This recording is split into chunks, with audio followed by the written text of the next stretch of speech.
Hey, Devin here. I've got a confession to make. I've never been a guy who likes the whole, Boston Strong type thing. I always thought, for whatever reason, I felt like it was commercialism, um, and people trying to, win and make money on, something horrible.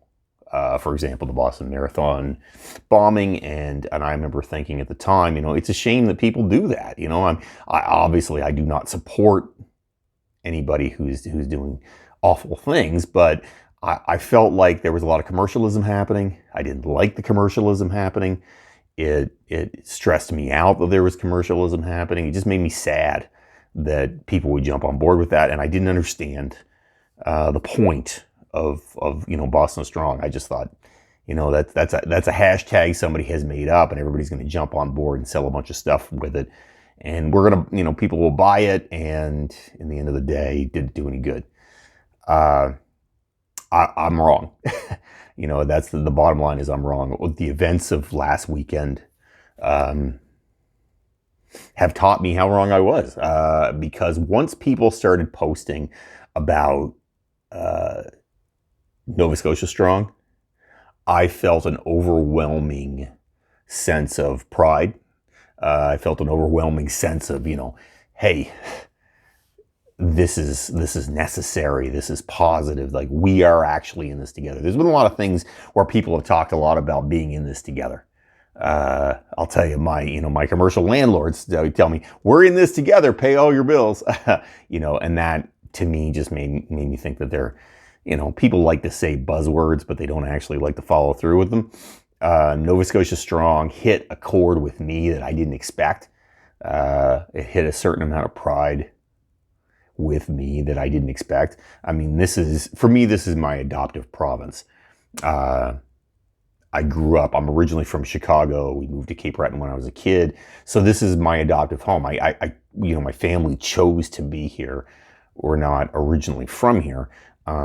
So I take a fair amount of pride in Nova Scotia in the first place, but I take much more pride now in the Nova Scotia Strong movement, and the positivity around it. It's amazing how a couple days can completely change your mind on something. So I have I'm very impressed with the fact that people have come out, worked so hard to create art to give away or sell to donate to the families. I mean, there's a lot of people that are going to be horribly affected by this. And the fact that, East Coast Lifestyles and all these other people have got on board and aren't trying to just turn a buck.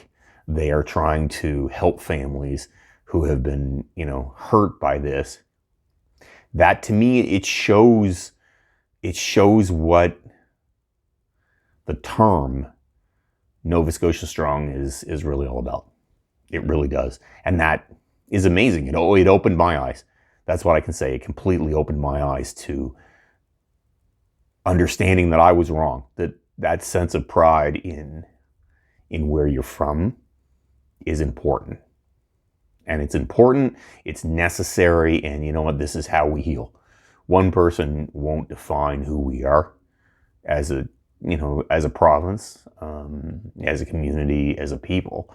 It's impressive to see how one hashtag can do that and sum up that in just, 2 words, 3 words, 1 word if you want to say it as a hashtag.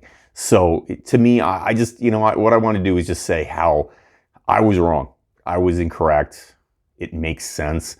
I'm proud of the Nova Scotia community for who they are and what they've done. And I'm certainly proud of all the outpouring of positivity and help that I see out there. And I'm just impressed with, my business is closed. I wish I could run fundraisers and make money for those people because they deserve it. But I'm super impressed with the businesses that are doing it. Good for them. Good for them. And that's, I'm happy. I'm sad that it took me till something like this were to happen to understand the term. But I'm happy I do understand the term. Have yourself a great day, guys. All out.